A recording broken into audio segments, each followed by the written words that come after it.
आज की जो परिस्थिति में वेदांत का क्या महत्व है, इस बारे में आज दो चार विचार करेंगे।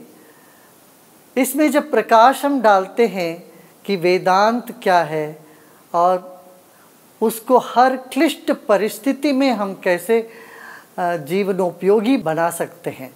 सिद्धांत जब तक व्यवहार में नहीं उतरता है तब तक उसका कोई मूल्य नहीं रहता है, और जो व्यवहार सिद्धांत से पुष्ट नहीं है वो व्यवहार भी सुखदायक नहीं होगी, श्रेय और प्रेय को नहीं दिला सकती है हमें। इसलिए श्रेय और प्रेय के लिए, जीवन में ऐहिक सुख और आध्यात्मिक उन्नति के लिए हमें शास्त्रोचित मार्ग पर ही चलना पड़ेगा। वह मार्ग है अद्वैत वेदांत सिद्धांत। कहते हैं जैसे हर नदी सागर में जाके मिलती है, वैसे सभी सिद्धांत एकात्मवाद में जाके ही मिलती है। थोड़ा सा मतभेद है, मगर वो मतभेद जो भी है वो भी ये प्रकृति की जो सत्य है, तथ्य है, उसको पुष्ट करने के लिए ही है। जैसे हम आधुनिक विज्ञान में देखते हैं केमिस्ट्री, क्लासिकल केमिस्ट्री होता है, वहाँ पर इतने एलिमेंट, टेबल ऑफ एलिमेंट्स वगैरह बनाते हैं। और दूसरी तरफ फिज़िक्स है, जो क्वांटम फिज़िक्स है, जो कहता है सब कुछ एक से बना हुआ है, सारा संसार सिर्फ एक सत्ता का है, एक ही तरंग का है, वाइब्रेशन का, unified theory, unified field theory कहते हैं। तो इस तरह से मतभेद होने पर भी इसमें सामंजस्य है, जबकि द्वैत और विशिष्टाद्वैत भक्ति प्रदान है, अद्वैत ज्ञान प्रदान होकर भक्ति को छोड़ा नहीं, भक्ति को भी साथ में लिया गया है। अब ये जो परिस्थिति है, इसमें अद्वैत वेदांत का क्या महत्व है? पहली बात यह है कि भय और आशंका से हमारा समाज आजकल पीड़ित है। तो अद्वैत वेदांत हमें पूर्ण विश्वास दिलाता है, अपने संकल्प पर विश्वास, संकल्प शक्ति पर विश्वास और ईश्वरीय सत्ता पर विश्वास। ये दो बात है, संकल्प शक्ति और ईश्वर प्रणिधान, ये दोनों आज बहुत आवश्यक है। देखिए, एक छोटी सी कीटाणु जिसको देखा भी नहीं है हमने, आंखों से देख भी नहीं सकते हैं, वो आज दुनिया में सब कारोबार, सबको अपने कमरे में बंद करवा दिया। ये एक ईश्वरीय विधान ही समझना चाहिए हमें। हर एक चीज़ दूसरे से जुड़ी हुई है, ये सारा संसार अलग थलग नहीं है, ये सब जुड़ी हुई है। वो एकात्मता है, एक तार है इन सब में। जैसे भगवान कृष्ण गीता में कहते सूत्रे मणिगणा एव, जैसे एक धागे में सारे मोती फिरे हुए हैं, ऐसे सारा भूमंडल एक चैतन्य सत्ता से संबंधित है, और ये चैतन्य सत्ता में संकल्प शक्ति है, और वो संकल्प शक्ति, चैतन्य सत्ता आपसे भिन्न नहीं है। यहाँ आके ये बात रुकती है, आप ही हो। तो आपके भीतर ऐसी शक्ति है जिसको आप जानो, जागो, उत्तिष्ठत जागृत प्राप्त विरानिबोधत कहते हैं। जब जागो, तुम्हें क्या चाहिए वो संकल्प लगाओ, वो काम होने लगेगा। इसलिए भय से मुक्त होने के लिए हमें अपना संकल्प शक्ति पर विश्वास करना ज़रूरी है। फिर आत्मीयता, जीवो ब्रह्मैव नापरा, ये शंकर सिद्धांत का मुख्य है। वो कहते जड़मति वो होता है जो शिव कहीं और है करके उनको ढूंढते फिरता है। वो बोलते हैं, अरे जैसे मृग अपने नाभि में सुगंध जैसे होने पर भी जंगल फिरता रहता है वो सुगंध की खोज में, ऐसे मनुष्य भी उस शिव को खोज रहा है इधर उधर, मगर वो बैठ के देखने से अपने भीतर ही मिलता है। और शिव और मुझ में दूरी नहीं है, भेद नहीं है। ये भाव को जगाने वाली ज्ञान ही है अद्वैत ज्ञान। नहीं, जीवो ब्रह्मैव नापरा। जैसे हमारे भीतर का सांस और हमारे चारों ओर जो हवा है, इनमें भेद नहीं है। वही जो बाहर की हवा वही हम भीतर ले रहे हैं, और भीतर जो हवा है वही बाहर है। और जैसे एक मटके के अंदर जो आकाश है, वो उसके बाहर जो आकाश है उससे अलग नहीं है।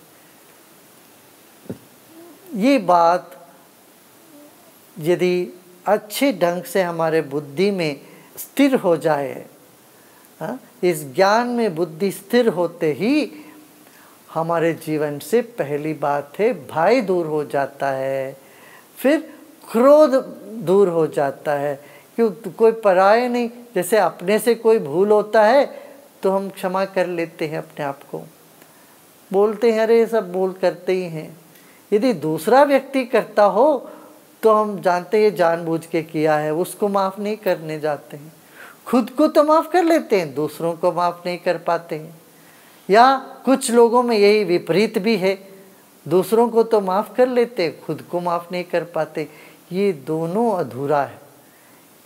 इस अधूरेपन से पूर्णता के ओर जाना हो तो हमें ये अद्वैत वेदांत सिद्धांत पर एक नज़र डालनी पड़ेगी। इस अद्वैत वेदांत की रोशनी से जब हम देखते हैं जीवन में वो कुसुम जो खिल जाता है, जो जीवन का मूल रहस्य है वो खुलने लगता है, जीवन में आनंद बहने लगता है जीवन के।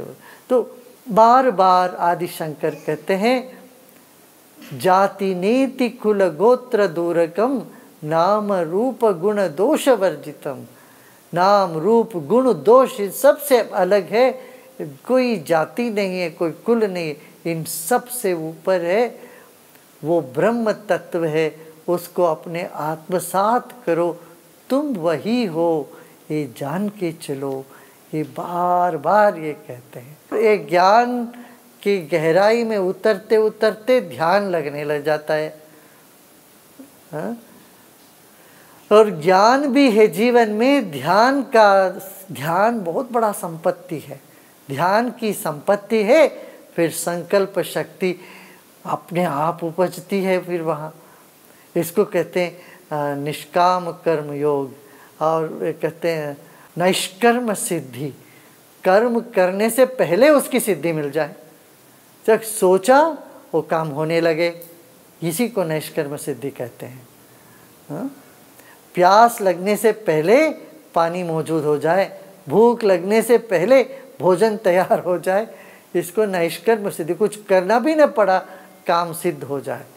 ऐसे सिद्धि हमें जीवन में प्राप्त करनी है, कर सकते हैं, और कठिन नहीं है। इसके लिए थोड़ी थोड़ी सी चीज़ हमें करनी पड़ेगी। क्या ध्यान रखना पड़ेगा? हमें अपना मन को शुद्ध रखना पड़ेगा। तो फिर उसके लिए भी आदि शंकर कहते भज गोविंदम भज गोविंदम भज गोविंदम मूढ़मते। अरे भाई तुम क्या ढूंढते फिर रहा है, क्या डोल पीट रहा है?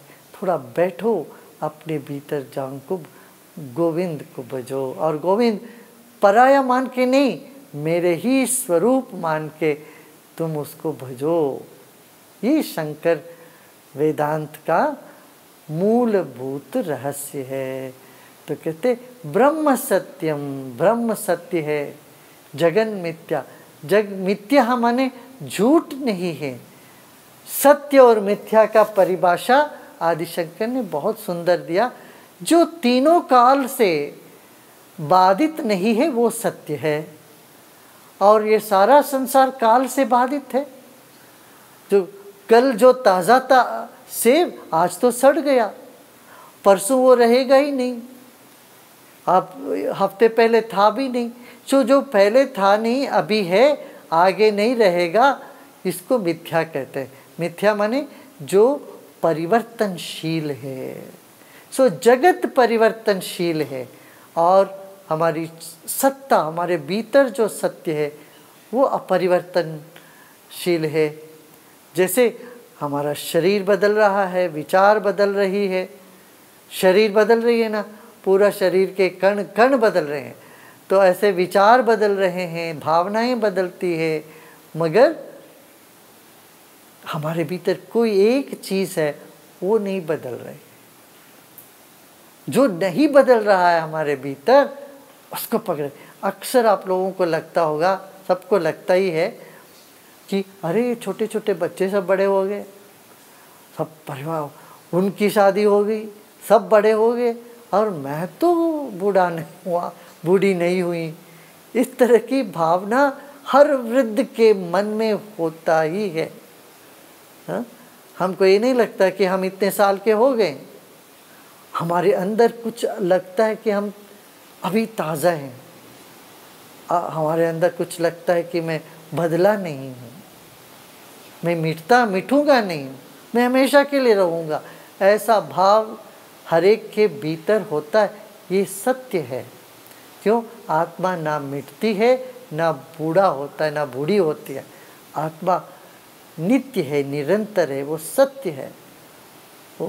वह जीव, जो जीव है वो ब्रह्म से अलग नहीं है, वही ब्रह्म है।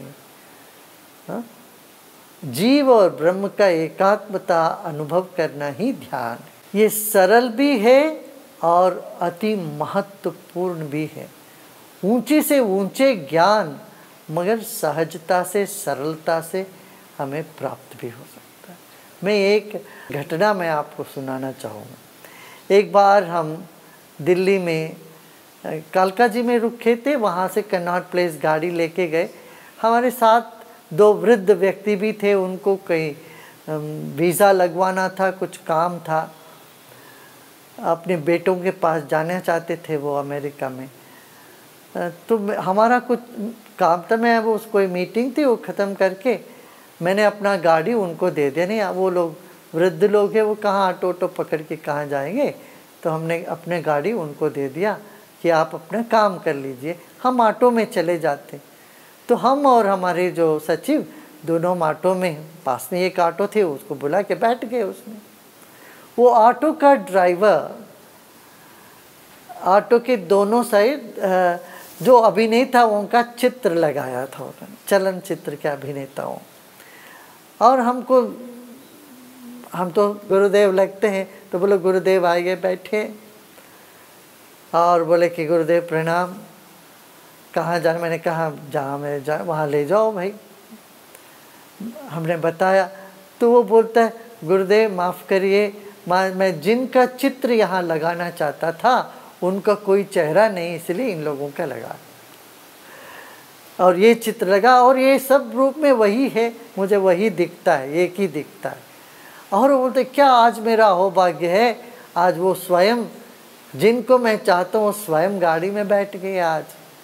करके वो गाड़ी चलाते चलाते बोला गाड़ी चलाने वाला भी वही है, गाड़ी भी वही, उसको बैठने वाले भी वही है।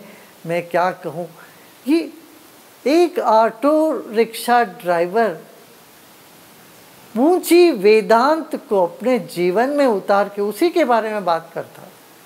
अब जब मैं उतरा वहाँ से तो हमसे वो ऑटो की जो किराया लेने से मना कर दे। बोले कि नहीं, इस किराया हम नहीं लेंगे, अपना संबंध नहीं तोड़ना चाहते हैं, हमारा हम यहाँ आप तक पहुँचाए, आप मुझे दूसरी जगह आपको पहुँचाना है, जहाँ मुझे पहुँचाना है वहाँ आपको पहुँचाना पड़ेगा मेरे को। तो ये जो भाव है भारत के जनमानसिक में, ये अद्वैत भाव, मैं कह रहा हूँ कि ये एक खूबी है, हमारे डीएनए में है।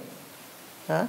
ये जो कोविड की ये जो समस्या है, इस समय हमें भय से हमें मुक्त रहना है, अपने आप में स्थिर रहना है और हमारी भावनाओं पर हमें काबू पानी है।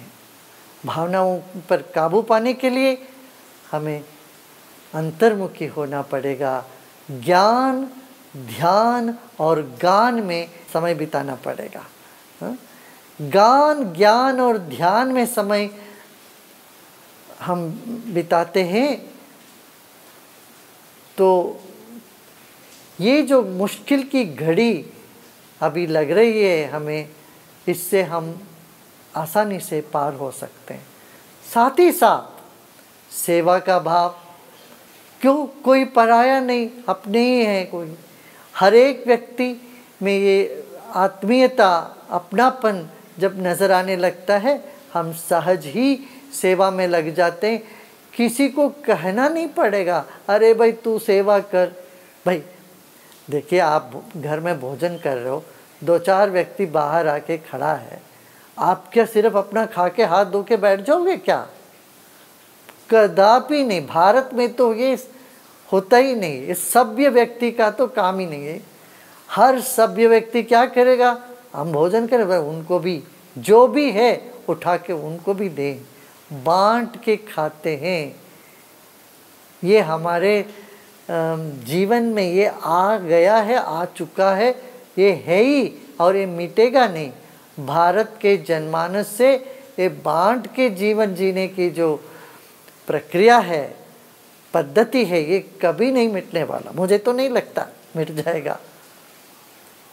गांव में भी, आप किसी भी गांव में जाइए, उनके पास 1 गिलास लस्सी होगी, आधा गिलास वो दूसरों से बांट के पहले दूसरों को देंगे, बचा तो अपने लिए स्वीकार करेंगे। ये सेवा भाव भी सर्वात्मक भाव से ही हो सकता है। क्यों? हमारे जैसे सब में हैं। और अहिंसा परमो धर्म कहा गया है। अहिंसा, कोई भी हिंसा अपनी तरफ नहीं चाहते हैं। जब हिंसा किसी को अभिष्ट नहीं है, किसी को प्रिय नहीं है, हम कैसे दूसरों पर करेंगे? तो अहिंसा भी जीवन में सहज ही पलपेगा, फनकेगा। इन सभी दृष्टिकोण से देखेंगे तो एक सूत्र पकड़िए, क्या? सर्वात्म भाव, वही अद्वैत वेदांत। किसी को छोटा, किसी को बड़ा न करें। क्रांतिकारी संतों में सबसे पहले हम श्री जगत गुरु आदि शंकराचार्य को कह सकते हैं, जिन्होंने जाति पद्धति से लोगों को कहा ऊपर उठो, अपने जीवन के निदर्शन से बताया सब में ब्रह्म है, सब में ईश्वर है। ये भाव जगाने की पूरा चेष्टा करें। आज यदि भारत को, जिसको हम भारत कहते हैं, वो भारत इसीलिए भारत है, वहाँ शंकर गए, केरला से चल पड़े, फिर गए कश्मीर, फिर गए द्वारका और पूरी जगन्नाथ और कामाख्या तक हो क्या है। जहाँ जहाँ वो गए उतना ही वो भारत की सीमा खींच लिए उन्होंने।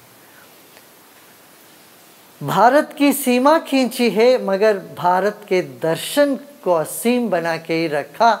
आज भी पूरे दुनिया में ये वेदांत और शंकर का जो ज्ञान है वो आज भी अपना महत्व रखता है। इसलिए दिग्विजय कहते हैं, शंकर दिग्विजय। जिस दिशा में गए वहाँ उनको विजय प्राप्ति हुई। क्यों? ज्ञान शास्त्र के आधार पर थे, वेदों के आधार पर ये ज्ञान रहा, मनमानी नहीं थी, मनगढ़ंत ज्ञान नहीं था। ये जिसको कहते हैं ऑथेंटिक, प्रामाणिक ज्ञान है। इसीलिए अद्वैत विज्ञान को आज भी वैज्ञानिक लोग भी सहर्ष स्वीकार कर रहे हैं। क्यों? उनकी खोज में भी यही निकला, सारा संसार एक चीज़ से बनी है। ये बात आप सबको बहुत बहुत आशीर्वाद, प्रेम और सबको अभिनंदन। ये जो समय है, इस समय के अनुसार हम धीरज के साथ आगे बढ़ें। ज़रूर इस कठिनाइयों से हम पार हो जाएंगे। संयम बरता के रखें सब लोग, सोशल डिस्टेंसिंग मेंटेन करते रहें और जो जो नियम आपको बताया गया पालन करने के लिए वो अवश्य पालन करें।